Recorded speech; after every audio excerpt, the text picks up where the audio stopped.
Sí, muy buenas tardes, tengan todos ustedes. Saludamos nuevamente, ya tuvimos oportunidad de reunirnos en la mañana, aunque veo que algunos ya no regresaron, pero igual a lo mejor se siguen incorporando en el curso de la tarde, pero hemos tenido una buena asistencia y desde luego pues eso nos da mucho gusto porque realmente todos estos temas son temas de mucho interés y temas también de frontera, en donde la idea fundamental de esta escuela es pues va dirigida principalmente a todos ustedes como una opción para identificar temas desde luego de interés y temas en los que en algún momento dado en los que puedan estar trabajando o tengan interés en desarrollar en algún futuro próximo.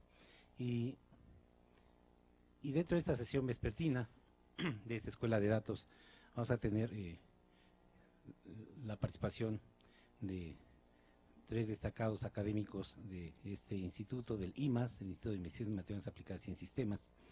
Y en primer lugar tenemos la participación del doctor Gibran Fuentes Pineda, que nos va a hablar sobre el descubrimiento de patrones a gran escala con funciones hash sensibles a la localidad.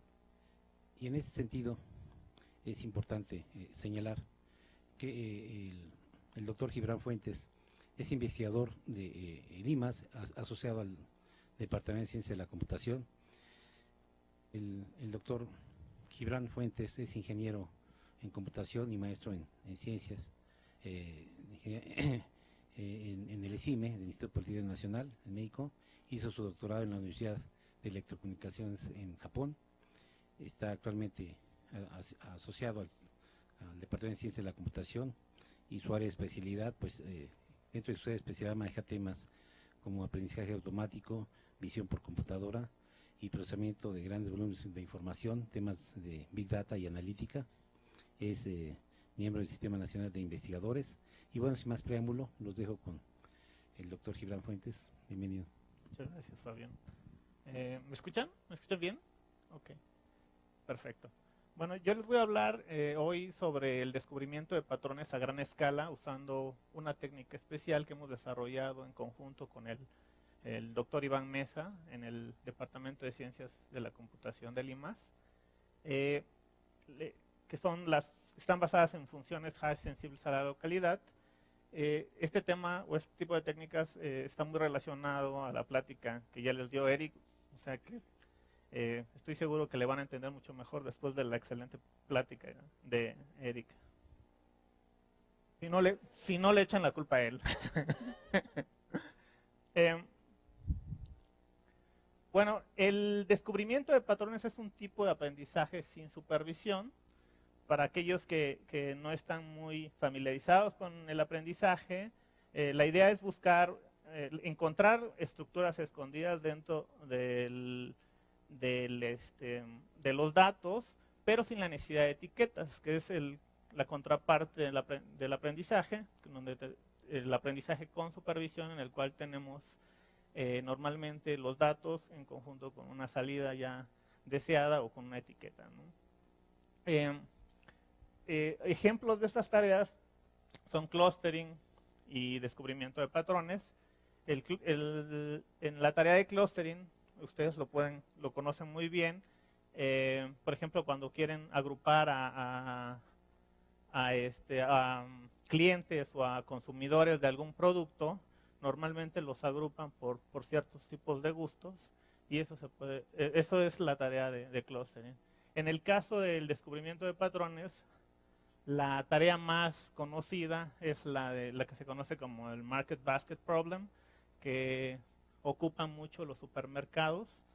Cada vez que van ustedes a comprar, ustedes compran productos pues, que frecuentemente compran juntos, ¿no? Por ejemplo, compran leche con pan, harina, etcétera, etcétera, ¿no? Y la tarea o ese problema de descubrimiento de patrones es, dado todas las compras que se realizaron en esa tienda, buscar aquellos productos que se compran muy frecuentemente juntos para que la tienda, por ejemplo, pueda ofrecerlos en paquetes o ponerlos en estantes muy cercanos para que los sean más accesibles a los clientes, ¿no?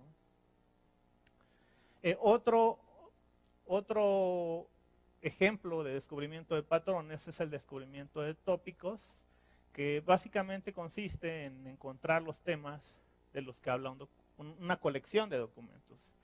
Pues la pregunta fundamental es, si yo les diera, si se pusieran a leer la colección completa de Wikipedia, y yo les preguntara de qué trata la Wikipedia, ustedes podrían decir, bueno, pues trata de películas, trata de artículos científicos de biología y muchísimas otras. Probablemente sería imposible que me pudieran listar todos los temas de los que trata la Wikipedia, pero esa es la tarea fundamental del descubrimiento de tópicos. Y eso sirve mucho en las ciencias sociales para ciertos trabajos, para hacer análisis de textos, por ejemplo, de algún autor o de alguna época, etc. También el descubrimiento de tópicos puede ser útil para organizar, explorar y representar grandes colecciones de documentos. En cierto modo, los temas nos dan una información resumida de lo que contiene todos los documentos y eso nos pueden servir para después explorarlos. Imagínense que en la Wikipedia les pusieran hasta arriba los temas principales de los que se está hablando o los temas principales de los que trata la colección de documentos, o en una búsqueda de Google no solamente les arrojara todos los documentos, sino además tuviera ciertos botones o tags en los que les podrían apretar y separar el contenido de las páginas en diferentes tópicos. Por ejemplo, si ustedes buscan la palabra house, probablemente les va a aparecer artículos de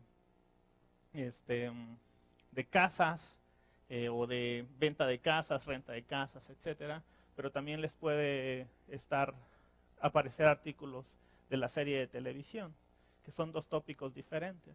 Entonces, imagínense que ustedes en su búsqueda también les permita saber que esa palabra puede estar asociado a dos temas diferentes y que los conjuntos de documentos que les regrese el buscador los puedan seleccionar de uno u otro tema. Esa es la idea básica del descubrimiento de tópicos. Y este es un problema relativamente viejo. Empezó con una técnica del álgebra lineal, que es el Latent Semantic Analysis, y algunas extensiones a probabilísticas como el PLCA. Eso ya tiene más de 20 años. Pero el modelo que revolucionó y que ha tenido mayor importancia y que ha llevado este problema al uso cotidiano es son los modelos gráficos dirigidos, como Latent Dirichlet Allocation. En particular, el Latent Dirichlet Allocation es el modelo principal con el que se hace descubrimiento de tópicos. Ellos le llaman modelado de tópicos, pero es básicamente la misma tarea que les expliqué anteriormente. Hay algunas extensiones. De hecho, el Hierarchical Dirichlet Process es una extensión de LDA para hacerlo no paramétrico, porque LDA necesita que tú le digas cuántos tópicos requieres de la colección, ¿no? Y Hierarchical Dirichlet Process elimina ese problema. También, más recientemente, se han propuesto algunos modelos gráficos no dirigidos, como las máquinas de Boltzmann y Neural Autoregressive Distribution, basadas en Deep Learning, aunque no han tenido tanto éxito como los modelos gráficos dirigidos.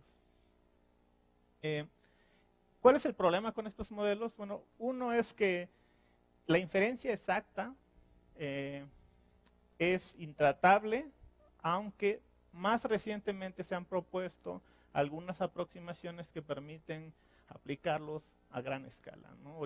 El método original de LDA usaba una técnica que se llama Gibbs sampling o muestreo, pero que era muy costosa computacionalmente, y eso hacía que para aplicar LDA a una colección muchísimo muy grande necesitabas, o era imposible, o necesitabas muchísimas computadoras para lograrlo. ¿Sí? Entonces, más recientemente se han propuesto algunas mejoras, en particular estas de las más importantes, que es online LDA, que permite aplicar LDA a colecciones muchísimo más grandes con un costo computacional muchísimo menor. Y bueno, ¿cuál es la intuición? LDA. Bueno, la idea de LDA es que la escritura es un proceso estocástico en el que los tópicos tienen se define como una distribución sobre el vocabulario completo. El documento es una distribución sobre tópicos, y la idea es que la escritura es un proceso estocástico generativo en el que para escribir un documento ustedes primero seleccionan un tópico del que quieren hablar, y después de ese tópico seleccionan una palabra. ¿Sí? Entonces este documento, por ejemplo, que habla de genética, pero también habla algo de computación, tiene un conjunto de tópicos asociado, y cada palabra pertenece a uno de estos tópicos. ¿Sí? Y cada uno de estos tópicos, si lo pueden ver, es una distribución, básicamente una distribución probabilística de las palabras. Entonces el proceso es primero pensar en el tópico, y luego primero pensar en el tópico de estas proporciones de tópicos, seleccionar uno de los tópicos, y de aquí, de estas proporciones de palabras en el tópico, seleccionar una palabra para formar el documento.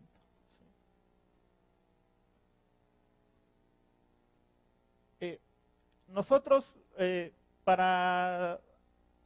aún con la propuesta de online LDA, la escalabilidad de aplicar estos métodos a colecciones muy, muy, muy grandes, por ejemplo, de millones de documentos, es todavía bastante limitada. Entonces nuestra propuesta era una propuesta alternativa, que era explorar las concurrencias de las palabras en la colección completa.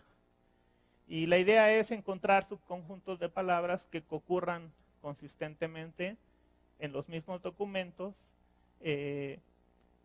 como con la intuición de que esas palabras muy probablemente pertenezcan al mismo tópico, ¿no? El problema es que este es un problema de minería de relaciones de orden mayor, y bueno, ya platicó Eric, y si no, echen la culpa a él, que el problema de encontrar los pares, todos los pares, es muy costoso computacionalmente. Si ahora quieres encontrar todas las relaciones, o sea, no solamente relaciones entre pares similares, sino además 3 palabras que concurren mucho, 4 palabras que concurren mucho, 5 palabras que concurren mucho, esto se vuelve computacionalmente intratable, ¿no? Afortunadamente podemos ocupar ciertas técnicas aproximadas, y nuestra hipótesis era que es posible encontrar estos términos concurrentes de forma bastante eficiente usando la técnica que se conoce como funciones hash sensibles a la localidad. Y de esto es lo que les voy a estar hablando en los siguientes 30, 40 minutos. No sé si están muy familiarizados con las funciones hash. Para aquellos que no, la función de hash estándar, normalmente tienes un conjunto de objetos, y la función de hash estándar mapea estos objetos a un solo valor, que se va finalmente a una localidad dentro de una tabla, ¿no? Pero el punto es que cada variación, por muy pequeña que sea, va a producir una firma diferente o un valor diferente de la función, y por consiguiente, pues todos van a estar en localidades diferentes. Mientras no sean objetos idénticos o el mismo objeto, van a estar en localidades diferentes. La idea de las funciones hash sensibles a la localidad es que aquellos objetos que sean muy similares puedan ir a la misma localidad. Y eso es porque están diseñadas para buscar pares similares. Es exactamente lo que estamos buscando, pares similares. Y lo que se hace es diseñar cierto tipo de funciones que permitan hacer que dos objetos que son muy similares muy probablemente vayan a tener un valor de la función similar o idéntico que valores que están muy lejanos o que no son muy similares. Esto lo podemos llevar a cabo en el espacio euclidiano, por ejemplo, de 2 dimensiones. Este es solo un ejemplo, usando proyecciones aleatorias. Y una proyección aleatoria es simplemente agarramos el espacio euclidiano y lo partimos de forma completamente aleatoria. ¿Sí? Y podemos partirlo no solamente una vez, sino varias veces, y eso lo que nos va a producir son celdas dentro del espacio. ¿Sí? Lo interesante es que al hacer estas proyecciones aleatorias, se cumple cierta propiedad de que dos puntos que están muy cercanos entre ellos tienen una alta probabilidad de caer en la misma celda, simplemente porque están cercanos. ¿Sí? Y aquellos puntos que están mucho más lejanos tienen una mucho menor probabilidad de caer en la misma celda. Ahora ustedes me dirán, bueno, ¿y qué pasa con estos dos pobres que estaban cerca y no los metió en la misma celda? O sea, cada celda es básicamente una de estas particiones.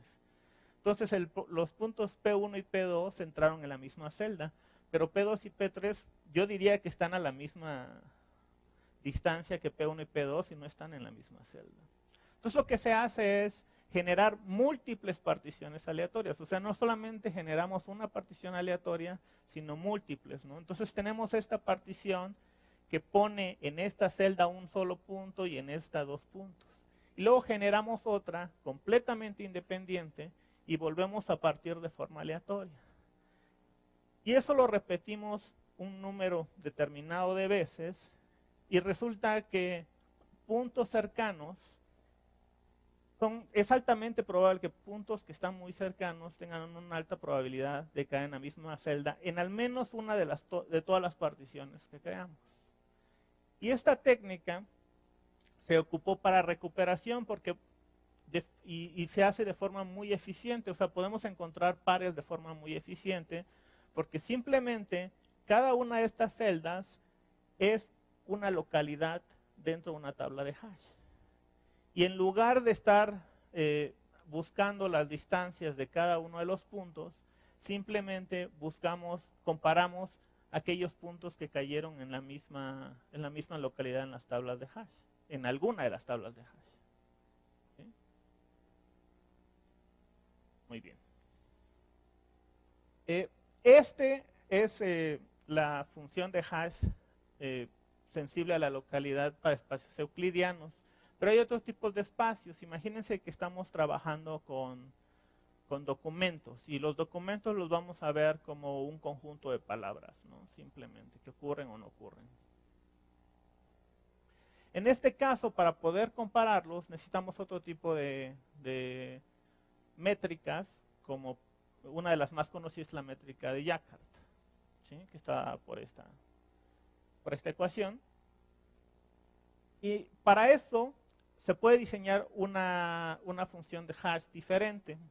En este caso, lo que podemos hacer es generar una permutación aleatoria del conjunto universo. En este caso, nuestro conjunto universo, pues van a ser todas las palabras.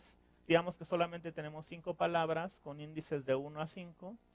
Entonces, generamos una permutación aleatoria del conjunto universo. Y la función de hash lo que hace básicamente es asignar a cada conjunto el primer elemento bajo la permutación. ¿Sí? Entonces aquí tenemos el conjunto universo que es de 1 a 5 y tenemos dos conjuntos x1 y x2. ¿Sí? Las pis corresponden a permutaciones aleatorias. En esta permutación tenemos pues, que el primero ocurre el 2, luego el 5, etc. ¿Sí? Y en esta permutación yo les preguntaría, ¿cuál es el primer elemento de X1?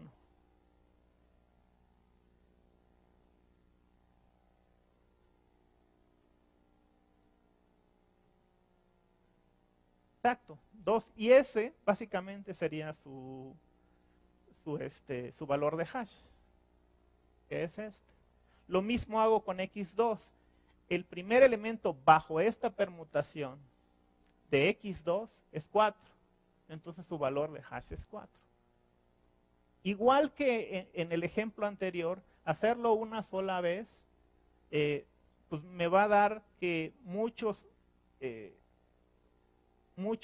conjuntos que son similares probablemente van a tener valores de hash diferentes, entonces lo tengo que repetir muchas veces. Entonces, en este caso lo repetimos 4 veces y tenemos 4 permutaciones aleatorias diferentes y cada una de esas permutaciones aleatorias me va a dar un valor de hash diferente. ¿Sí? Lo súper interesante de esta función hash es que la probabilidad de colisión de dos conjuntos bajo este esquema es exactamente igual a la similaridad de Jacquard, a la similitud de Jacquard, que es una de las métricas que se ocupa para comparar documentos. ¿Sí? Entonces esta técnica se ha usado muchísimo en buscar, por ejemplo, documentos similares o imágenes similares.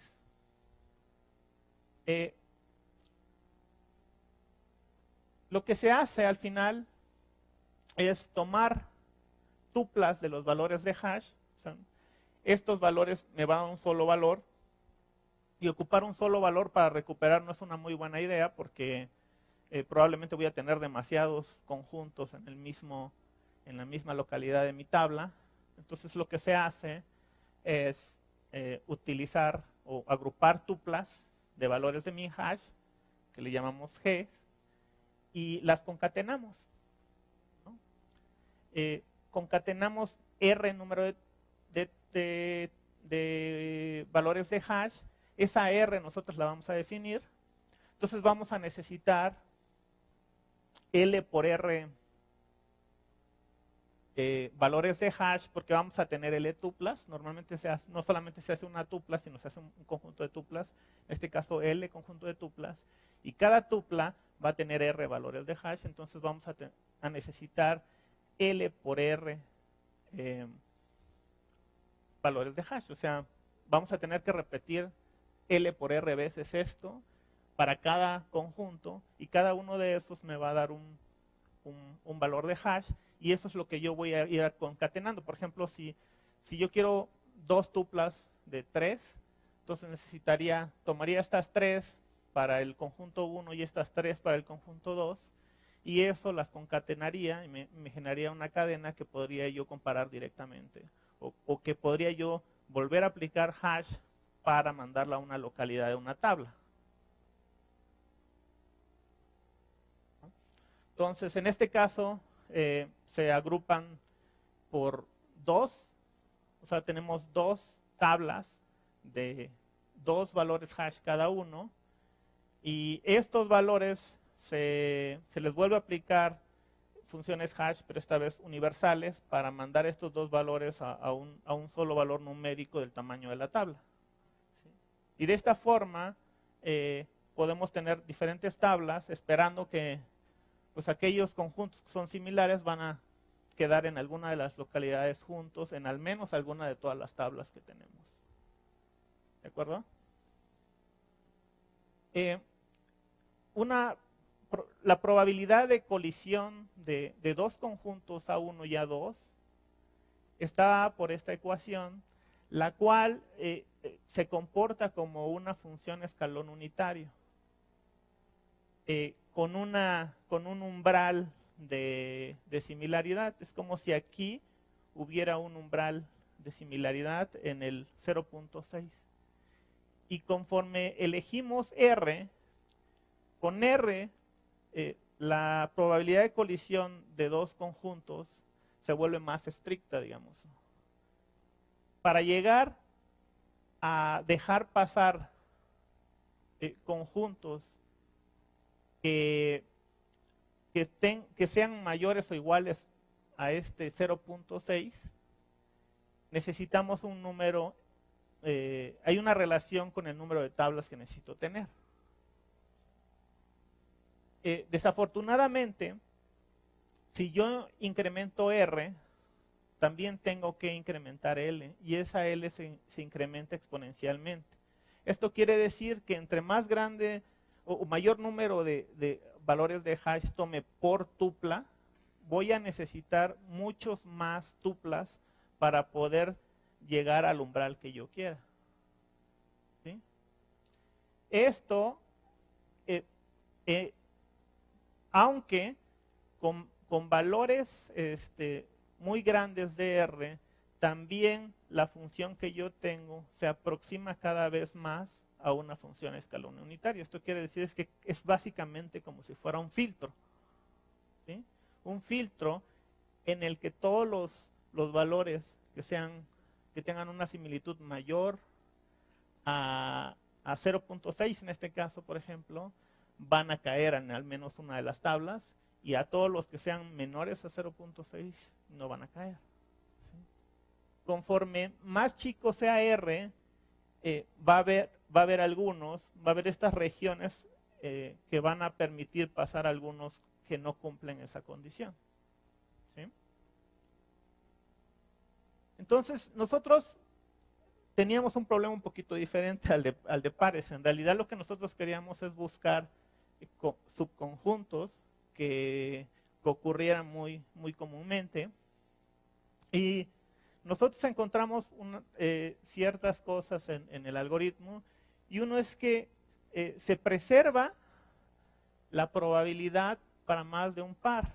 Vamos a recordar un poquito, al otro lado. Esta similitud de Jacquard es para pares, pero lo que nosotros nos dimos cuenta es que esto se cumple, esta misma relación se cumple si tenemos más conjuntos. Entonces, técnicamente nosotros podemos ocupar las mismas tablas, las mismas funciones para encontrar conjuntos que ocurran muy frecuentemente en la colección. ¿Sí? Y pues más o menos esto es como se vería la partición o el algoritmo, ¿no? Una tupla de hash, si lo quieren ver así, se puede ver como particionar el diccionario. O sea, tomando en cuenta que tenemos un conjunto, el diccionario son todas las palabras de la colección que ocurren en la colección. Y cada una de estas tablas de hash, lo que está haciendo es particionar ese diccionario en subconjuntos de elementos que ocurren muy fuertemente en la colección. ¿Sí? Entonces, cada una de estas celdas que vemos aquí es un conjunto de palabras que están ocurriendo. ¿Sí? Y eso lo hacemos varias particiones del vocabulario y luego agrupamos el vocabulario. Y esa agrupación se hace de forma aglomerativa, usando una técnica de clustering muy conocida que se llama agglomerative clustering, aunque acelerada nuevamente por MinHash, y mezclamos aquellos subconjuntos, o sea, estas celdas las vamos a mezclar, y el criterio que vamos a utilizar para mezclarlas es que cumplan que pasen cierto umbral de esta métrica. Ese es el único criterio que ocupamos. ¿Sí? Lo otro es que nosotros lo estamos aplicando al índice invertido. Por cierto, Eric ya me dijo que vieron índice invertido, entonces ya somos expertos en índice invertido. Entonces, en lugar de aplicarlo a los documentos, que era la tarea normal que se hacía con MinHash, es buscar documentos similares, se aplica el índice invertido. Y el índice invertido, en el caso de documentos de texto, es básicamente el conjunto, todo el vocabulario, los documentos en los que ocurrió. Entonces, lo que estamos buscando es aquellos documentos, es aquellas palabras que han ocurrido en los mismos documentos de forma consistente, ¿sí? Y esas particiones es lo que están creando. Entonces, al agruparlas, vamos a tener conjuntos de palabras o de términos que ocurrieron frecuentemente en toda la colección, ¿no? O consistentemente ocurren juntas en toda la colección.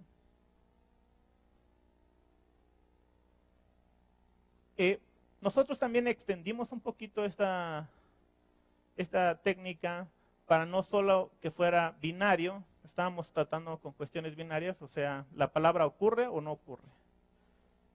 Lo extendimos para que también tome en cuenta la frecuencia con la que ocurren los términos y algún pesado que se le pueda dar la palabra, que es muy común en texto, ocupar el inverso de las veces que ocurre en una palabra en el vocabulario completo, ¿sí? Porque esas palabras normalmente no son tan discriminatorias en cuestión, por ejemplo, temática. Entonces, eso nosotros lo queríamos codificar dentro del algoritmo y lo hicimos modificando un poco el algoritmo y en lugar de que fuera la similitud de Jacquard, obtuvimos algo que se conoce como el coeficiente de concurrencia pesado, que es muy similar, es básicamente idéntico. De hecho, Jacquard se puede ver como un caso especial de esto, en el cual no tenemos ni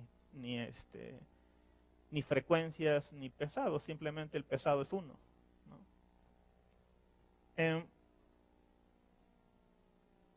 Y bueno, esto lo hemos aplicado a dos problemas fundamentales.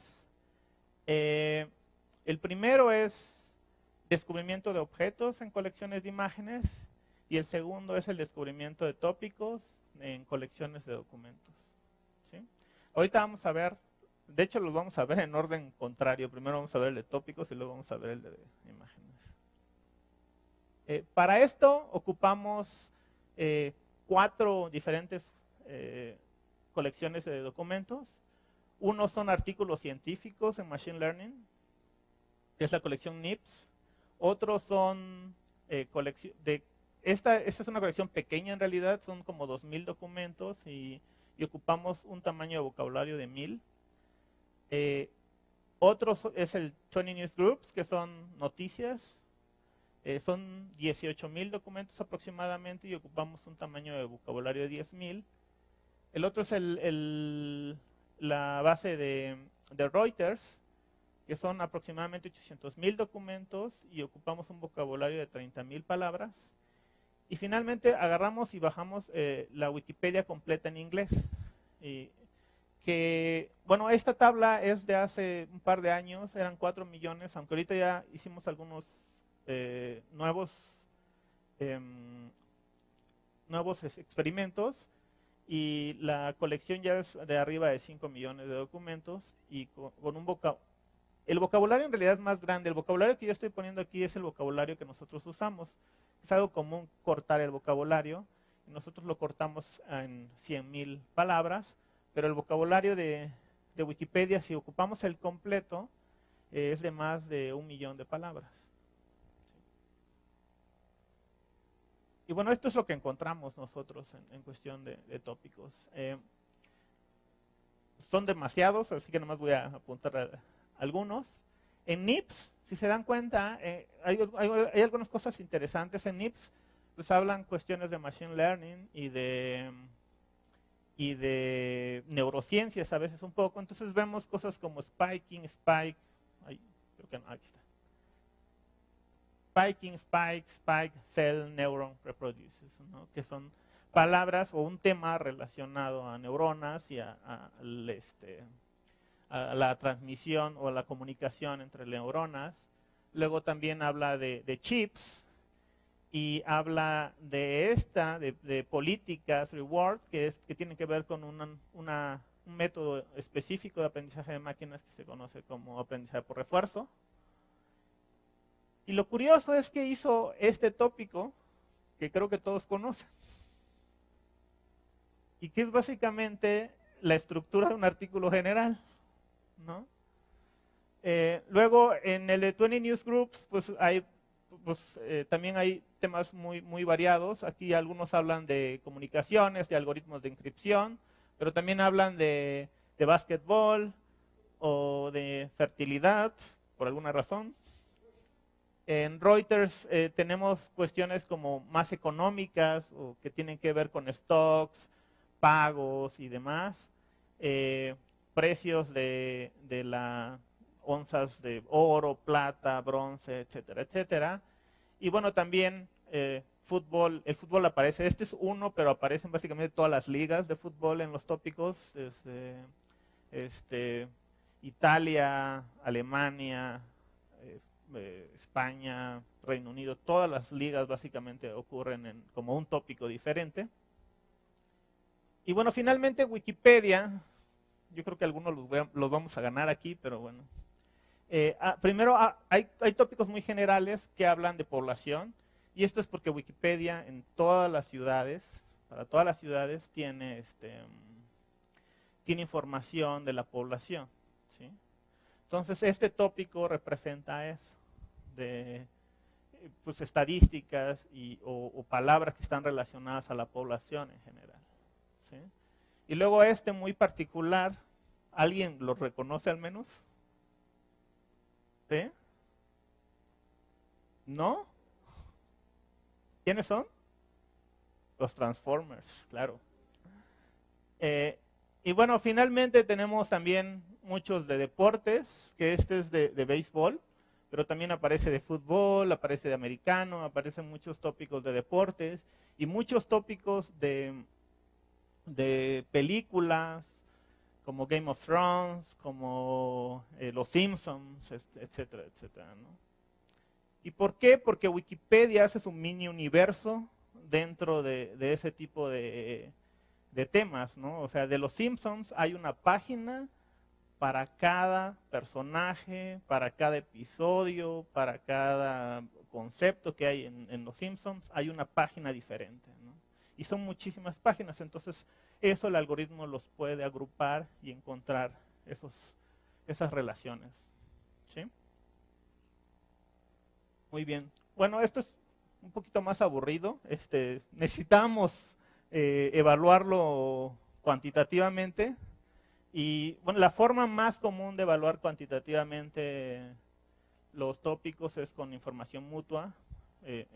Una variación, de hecho, de esa, que es la información mutua por punto normalizada, que tiene que ver con la probabilidad que ocurran dos palabras del tópico juntas entre la probabilidad de que aparezcan como de forma independiente, ¿no? Y bueno, aquí está como un término de normalización. De hecho, la de arriba también es una métrica que es utilizada. Esta es una versión como modificada más reciente que lo normaliza. Y bueno, estos son algunos de los resultados que obtuvimos ya a nivel cuantitativo. Ocupamos diferentes coeficientes. Estos coeficientes corresponden a aquella gráfica que veíamos, que era como la función escalón en el que poníamos un umbral y queríamos que nuestro escalón dejara pasar a todo lo que fuera mayor y filtrara todo lo que fuera menor. Esto es básicamente, tenemos de 0.04, 0.02 hasta 0.1, perdón, para tuplas de dos valores. Y bueno, como son tuplas de dos valores, tenemos L's diferentes. La más grande es de 1732, 432 y así hasta 68. Y estas son box plots en los que podemos ver como la distribución de las coherencias, o sea, de los valores. Esto lo calculamos por cada uno de los tópicos y esta es la distribución que tenemos de esas coherencias. De hecho, se me olvidó mencionarles, esta métrica, han habido algunos estudios que lo han relacionado un poco con la intuición o con la interpretabilidad del humano, ¿no? Entonces, por eso son muy ocupadas. Y bueno, obtuvimos estos resultados que, bueno, pues, es muy estable en general. Empieza a subir tal vez un poquito al final porque el umbral hace que tengamos más tablas, y con más tablas, por supuesto, hay más probabilidad de ocurrencia y podemos tener más tópicos, y tópicos tal vez más grandes también. Y bueno, esta es la comparación con LDA, que era la técnica que yo les platicaba, que era la dominante en el campo, en la tarea. Y bueno, obtuvimos resultados que, bueno, antes que decirles que somos mejores o peores que ellos, que eso no está bien, la LDA y la técnica que nosotros proponemos son muy diferentes, porque LDA es una distribución probabilística y nosotros tenemos conjuntos, básicamente. Entonces, mientras LDA pues, es una distribución de todas las palabras, tiene una probabilidad para cada una de las palabras, nosotros solamente tenemos un subconjunto y todos los demás no están, ¿sí? Además están ordenados de más probable a menos probable, y eso nosotros no lo tenemos. Entonces muchas de esas métricas también han sido diseñadas un poco teniendo en mente la estructura o el modelo de LDA, ¿sí? Entonces pero de todos modos necesitamos una forma de decir que más o menos estamos en el rango. Entonces, para lograr eso, nosotros tuvimos que, primero, nosotros encontramos muchísimos más tópicos, eso se me había olvidado comentar. Nosotros encontramos en el orden de los miles de tópicos, y LDA, pues eso tú se lo tienes que dar, y en eso no escala muy bien LDA. LDA arriba de 400 empieza a tener un costo computacional muchísimo, muchísimo muy grande. Y nosotros encontramos tópicos en el orden de los miles, a veces 4000 tópicos. Entonces, primero no podemos comparar, porque son un número diferente de tópicos. Entonces lo que hicimos es reordenar las palabras, reordenar los tópicos y cortar en 400 y en 200, ¿sí? Para que pudiéramos compararnos. Entonces ordenamos los tópicos de más generales a menos generales, igual las palabras de más generales a menos generales, y cortamos en los 400 tópicos que eran más generales, ¿sí? Y esto es lo que ocurrió. En general parece que tanto el promedio es la línea verde punteada, y la mediana es la línea sólida amarilla. Tanto el promedio como la mediana son un poco más altos en la coherencia que los tópicos de LDA, aunque el rango sí abarca lo mismo más o menos que el de LDA. O sea, sí siguen habiendo tópicos con coherencias tan bajas como las que más o menos tiene LDA, ¿sí? Nuevamente, la comparación no puede ser 100% directa, pero sí nos da una idea de qué tan bien o qué tan mal están los tópicos en general, no nuestros tópicos en particular. ¿De acuerdo? Y bueno, una de las cosas más interesantes es que nuestro algoritmo escala muy bien, escala linealmente. O sea, nosotros hicimos otro experimento en el que tomábamos incrementalmente un número de documentos, 100,000, 200,000, hasta 800,000 documentos, y corríamos el algoritmo, y pues podemos ver que es básicamente una línea. O sea, escala linealmente con el tamaño del corpus, ¿no? O con el número de documentos que hay en el corpus. El otro problema en el que lo aplicamos es en imágenes. Las imágenes también las podemos representar como documentos. Se le conoce como bolsas de palabras también, o como bolsas de características, que es básicamente un vector. Perdemos el orden completamente, perdemos la vecindad de los píxeles y todo, pero tenemos un vector que representa la imagen, un solo vector que representa la imagen, ¿sí? Y eso se hace primero extrayendo características locales que buscan como esquinas de las imágenes o partes como salientes de las imágenes.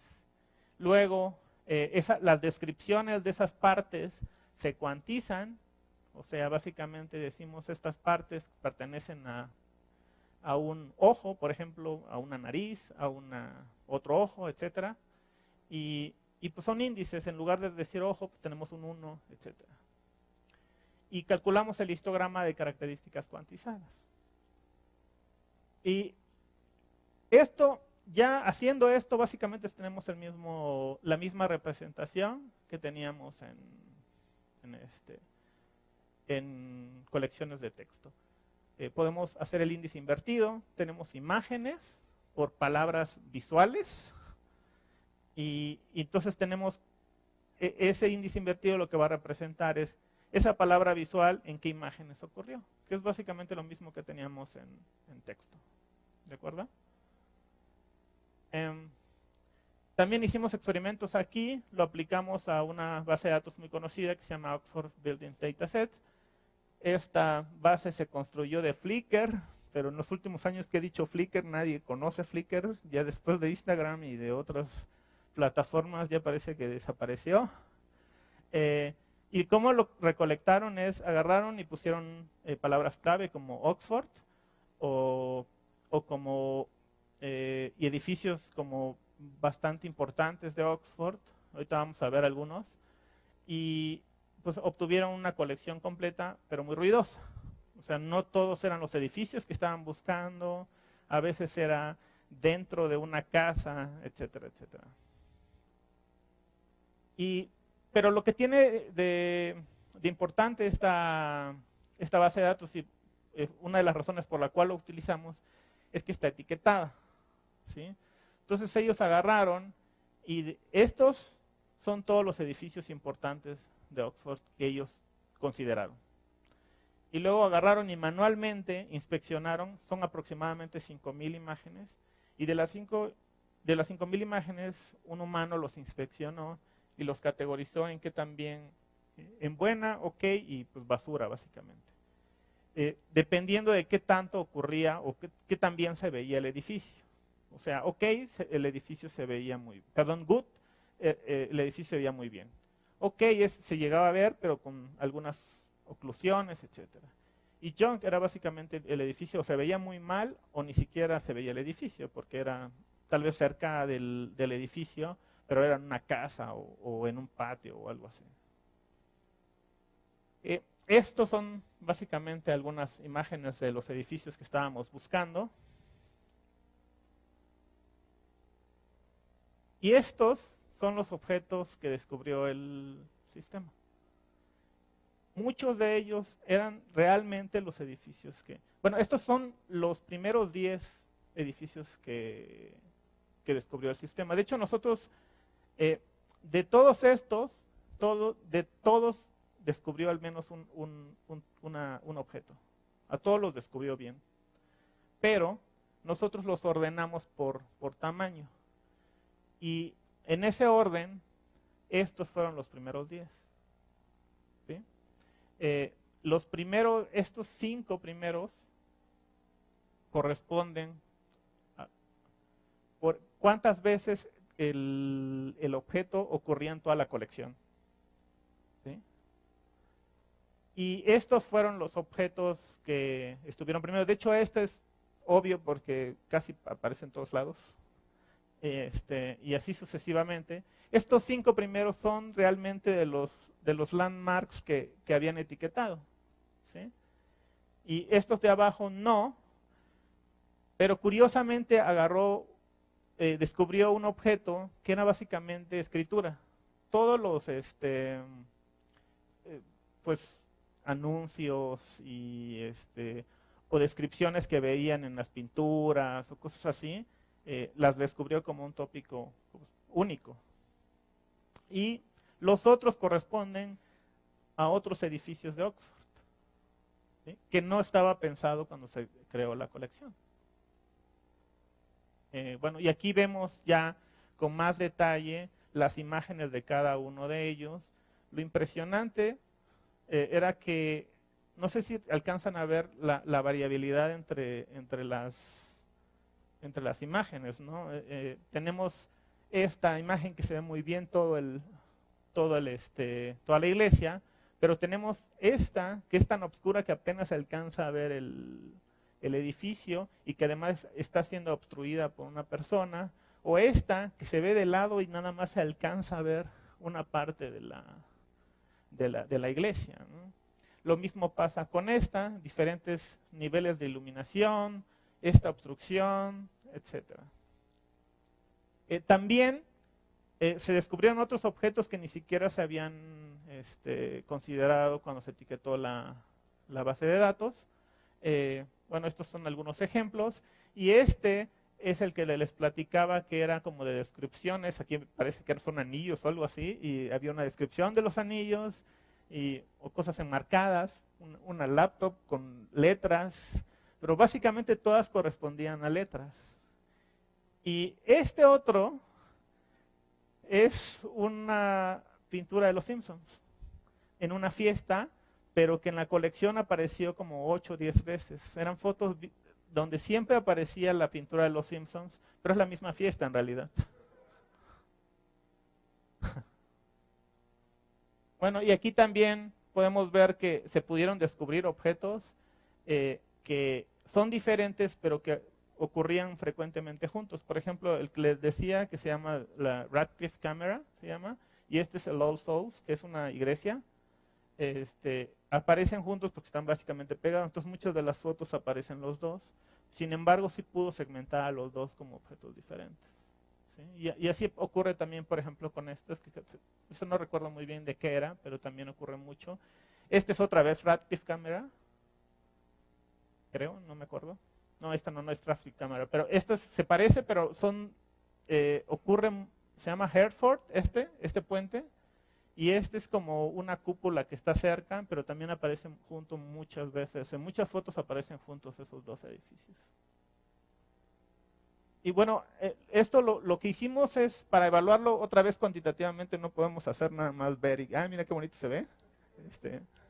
Teníamos que hacerlo cuantitativamente. Entonces lo que hicimos es con las imágenes etiquetadas de todos los edificios, hicimos recuperación de información. O sea, lo que queríamos ver es de cada tópico, cuántos realmente correspondían a una de estas, a cada una de las imágenes etiquetadas, por ejemplo, como All Souls, como Ashmolean, etc.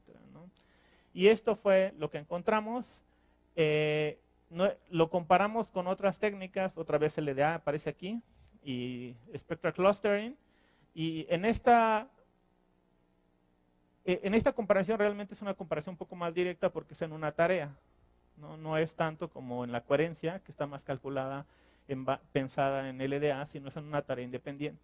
Entonces aquí obtuvimos consistentemente mejores resultados que ellos. Y bueno, aquí aparecen nada más en qué orden apareció, en el orden que le pusimos, en qué orden apareció cada uno de estos edificios como importantes. Y finalmente, todo esto pues había empezado por la escalabilidad, entonces tengo que decir algo de la escalabilidad también. Pues este trabajo en realidad es un poquito más viejo, fue en el 2010, en el 2011, y en aquel tiempo todavía no estaba la versión como rápida de LDA, era la versión normal. Y bueno, lo que notamos en aquel tiempo era que era al menos un orden de magnitud más rápido que otros métodos, que eran tanto LDA como Spectral Clustering y alguna variación de LDA. Y todo esto fue, de hecho esto lo hice durante mi doctorado. Y pues como estudiante de doctorado uno es pobre y lo único que tiene una computadora pequeña y con pocos recursos. Todo lo hice en una sola computadora, como con 4 GB de RAM y con poco disco duro. Mientras que LDA, o estos que eran de Oxford, de la Universidad de Oxford, es un trabajo de ellos, lo corrieron en 30 PCs, era un clúster de 30 PCs, ¿no? No pudimos compararnos directamente, desafortunadamente, porque las bases de datos eran un poco diferentes y eran restringidas. Por ejemplo, ellos tenían una base de datos de edificios de Roma que era de 1 millón de imágenes. Esta fue la que corrieron en el clúster de 30 computadoras y les tardó un día. Pero esa base de datos solo la tenían ellas. Y no lo podían compartir porque son de Flickr. Entonces no era tan fácil obtenerlo, ¿no? Pero hicimos algunos experimentos tratando de reproducirlos. Nosotros recolectamos una imagen de 100, perdón, una base de datos de 100,000 imágenes también de Roma. Con estas estadísticas tenía como 400 millones de características y eran como 100,000 imágenes. Y en una sola PC, bastante modesta, logramos descubrir objetos en más o menos como 40 minutos. ¿No? Bueno. Y bueno, las conclusiones es, bueno, es posible descubrir patrones coherentes y relevantes encontrando conjuntos de elementos concurrentes. O sea, la idea realmente es muy simple. O sea, nosotros solamente estamos buscando aquellos elementos que están concurriendo frecuentemente en la colección. Y bueno, lo que encontramos es que esa estrategia muy simple con esa estrategia muy simple podemos descubrir patrones bastante coherentes y relevantes. El método es bastante escalable para descubrir patrones basado en mi hash muestreado. De hecho, nada de esto no está paralelizado y es muy paralelizable, de hecho. O sea, lo podríamos todavía hacer mucho más rápido si lo paralelizáramos. Y es una alternativa a los modelos de tópicos, por ejemplo, LDA. Como trabajo futuro, pues nos gustaría etiquetar los tópicos, decir este tópico es bioinformática o cosas así. Descubrir tópicos en colecciones de muchos idiomas, no solo de un idioma. De hecho, este trabajo ya lo empezamos a hacer. Y otra vez Wikipedia, pues que lo que tenemos. Agarramos, ¿cuántas fueron, Iván? 15, de 15 idiomas, toda la Wikipedia de los 15 idiomas los bajamos, los emparejamos. Entonces son corpus que se le conoce como paralelo porque sabemos que es el mismo artículo, pero en los 15 idiomas. ¿Sí? Y en los 15 idiomas corrimos y también encontramos bastantes tópicos coherentes. Y finalmente, nos gustaría también explorar otros dominios de aplicación. Hemos estado pensando en bioinformática, en datos genómicos. De hecho, pues LDA, bueno, no es LDA en realidad, es otro modelo, pero es casi idéntico a LDA. Se propuso en genómica para analizar datos genómicos y ha tenido muchísimo éxito también. Y resulta que es muy, muy parecido a lo que está haciendo LDA. Fue completamente independiente el desarrollo. Entonces creemos que también puede tener un buen desempeño en esa área. Y bueno, pues por mi parte sería todo. Muchas gracias.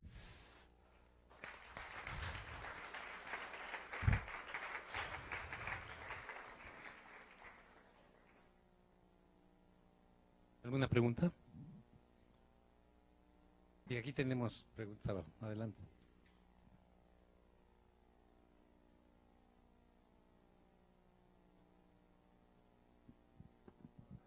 Normalmente, bueno, es bastante común hacer clustering de documentos, ¿no? Sí. Y lo que estás haciendo, o lo que están haciendo, se parece más a hacer clustering, y bueno, los documentos con respecto a sus palabras. Sí. Y lo que están haciendo es similar a hacer clustering de tokens o de términos o palabras con respecto a los documentos donde aparecen, ¿verdad?